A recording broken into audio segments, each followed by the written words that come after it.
आपके अपने चैनल को प्लीज़ सब्सक्राइब करें, लाइक करें एंड ज़्यादा से ज़्यादा शेयर करें। ये सब बातें होती रहेंगी, लेकिन आज मैं एक आपको खास बात कहने के लिए आया हूँ। अब हमारा ज़माना तो ख़त्म हो रहा है, लेकिन ख़त्म होते होते भी हमको सीख जाए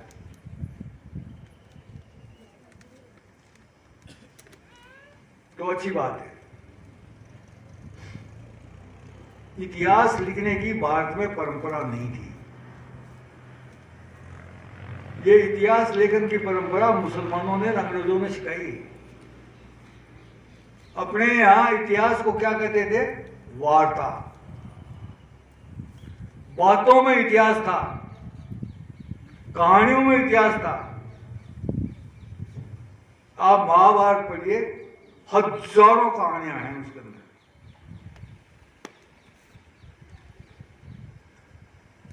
ये क्रमबद्ध इतिहास लिखने की यह परंपरा नहीं थी।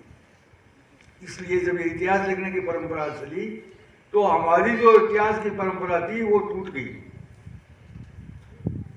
और ये दुनिया जैसा झूठा पाखंड इतिहास लिखती है, वैसा ही हमारे यहां भी इतिहास लिखा जाने लगा।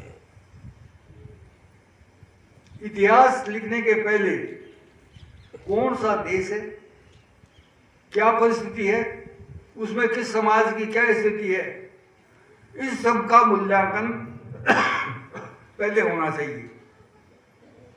उसके बाद इतिहास लिख करके उसका विश्लेषण होना चाहिए। लेकिन ये इस देश के अंदर हुआ ही नहीं। इस देश में तो जिस किसी ने जो कुछ लिख दिया उसी की नकल होती चली गई। आपको एक उदाहरण बताता हूं। राजा मान सिंह आमेर,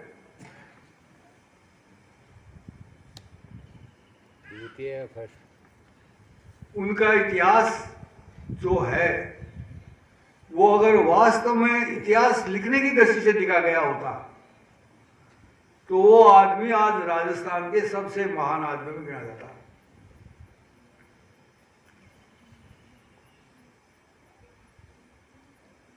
सन 1573 में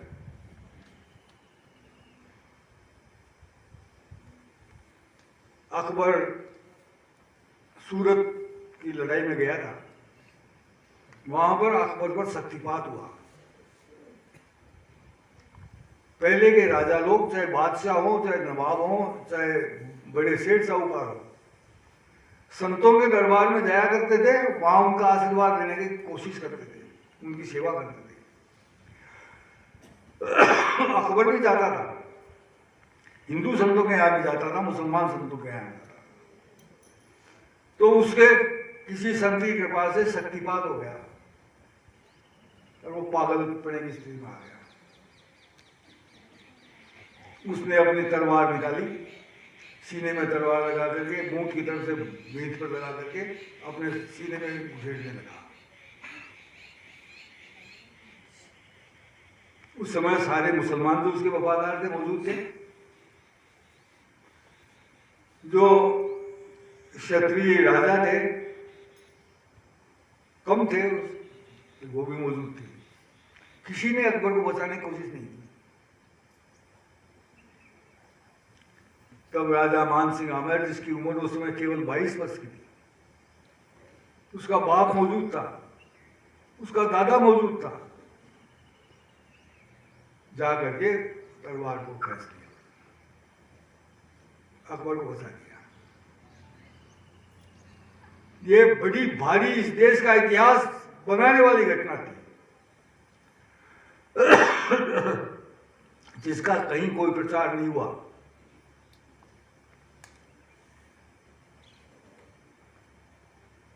हल्दी घाटी के युद्ध से 3 साल पहले की घटना है। राणा प्रताप और मान सिंह दोनों का नाम इतिहास के अंदर हल्दी घाटी के युद्ध के बाद ही चमका। उससे पहले कोई नहीं जानता था इनको। उस समय मान सिंह का न तो कोई महत्व था, और न ही उसके ने कोई इतिहास रचा था, लेकिन उसके पास एक भविष्य दृष्टि थी।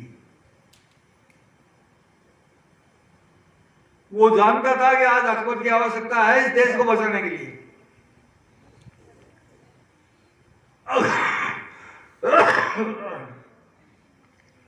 भारत के प्रथम राष्ट्रपति राजेंद्र प्रसाद ने के बेटे ने, जो बड़ा इतिहासकार था, राजीव नयन,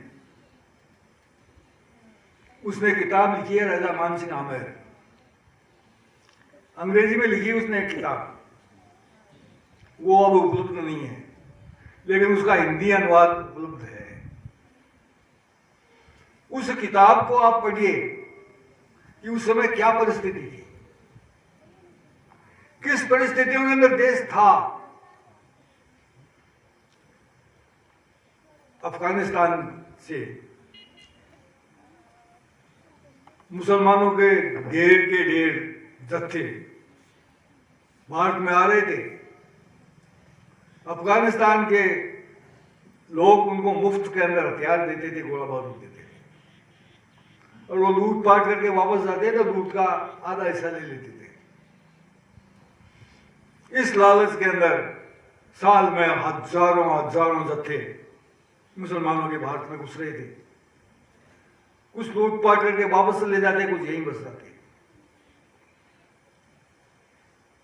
बंगाल, बिहार, उड़ीसा, आसाम में पठानों का जबरदस्त गढ़ था,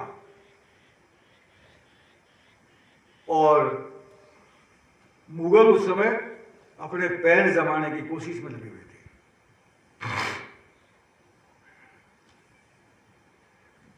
और राजपूतों के पास कोई शक्ति नाम की चीज नहीं थी। छोटी छोटी रियासतें थी। जयपुर रियासत उस समय कितनी बड़ी थी, 3 तहसीलों की थी। आज जमवारामगढ़ 200 और जयपुर तहसीलें, इतना ही राज्य था खसों के पास। छोटे छोटे राज्य थे, न उनके पास हथियार थे, न उनके पास धन था, और मुसलमान मुफ्त में मिलने वाले हथियार गोला बारूदों के साथ तोप और बंदूकें लेके आ रहे थे, और हमारे पास लड़ने के लिए केवल तलवारें और बातें। आज कोई इतिहास का ये लिख रहा है क्या कि भारत इसलिए गुलाम हुआ, यहां पर विज्ञान का विकास नहीं हुआ, यहां हमारे पास हथियार नहीं थे। तोपों से के सामने हम तलवारों से लड़े और पौधों पर कब्जा कर लिया, वो इतिहास उजागर ही नहीं हुआ। कौन करता उसको उजागर? कुछ लोग जिन्होंने कोई कवि पढ़े, उनका इतिहास में नाम आ गया, बाकी के लोगों का इतिहास में कोई नाम निशान नहीं।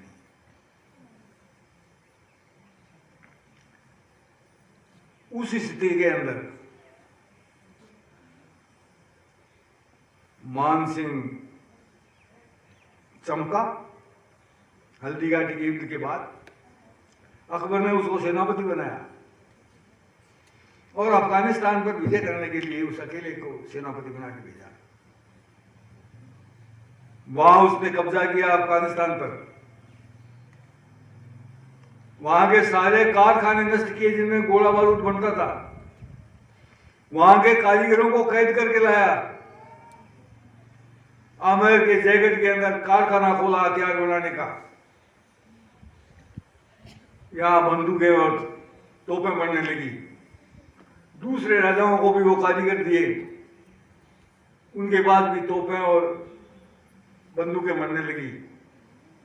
कब राजपूत शक्ति पुनर्जीवित हुई। ये पुनर्जीवन का काल चल रहा था, तभी मुसलमान सारा सचेत हो गया और सारे मुसलमानों ने कहा इस मान सिंह को बुलाओ अफगानिस्तान से वापस, ये मुसलमानों को काट रहा है। ये वो पठान नहीं कह रहे थे जिनको वो काट रहा था, ये वो मुगल कह रहे थे। जो पठानों को अपना दुश्मन मानते थे, लेकिन इस्लाम के नाम पर एक थे, मान सिंह को वापस बुलाया अफगानिस्तान से। फिर उसको अकबर ने भेजा बंगाल, बिहार, उड़ीसा में पठानों का दमन करने के लिए। तो फिर सारा मुसलमान चिल्लाया, इसको वापस बुलाओ, ये पठानों का कत्लेआम कर रहा है, मुसलमानों का नाश कर रहा है।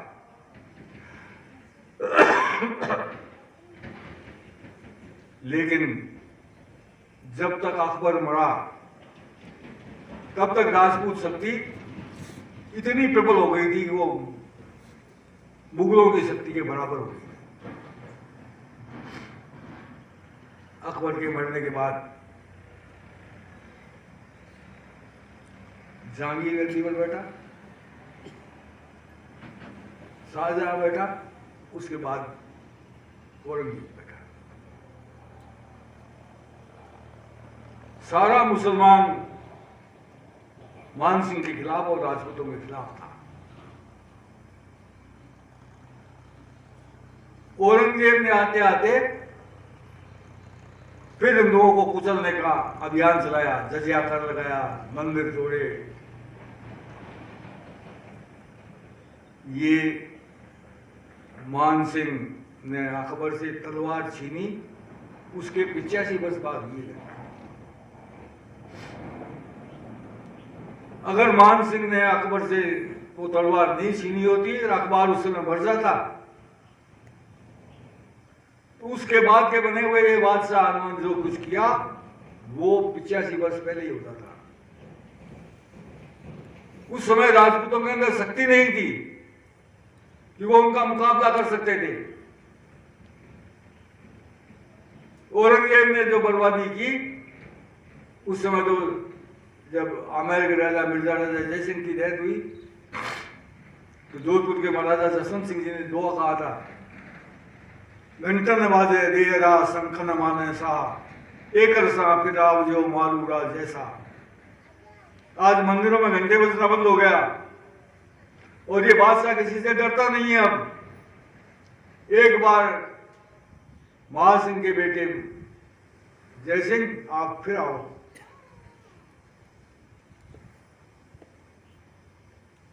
वो स्थिति अगर 85 वर्ष पहले हो जाती, अकबर अगर उस समय मर जाता, तो इस देश का इस्लामीकरण हो जाता।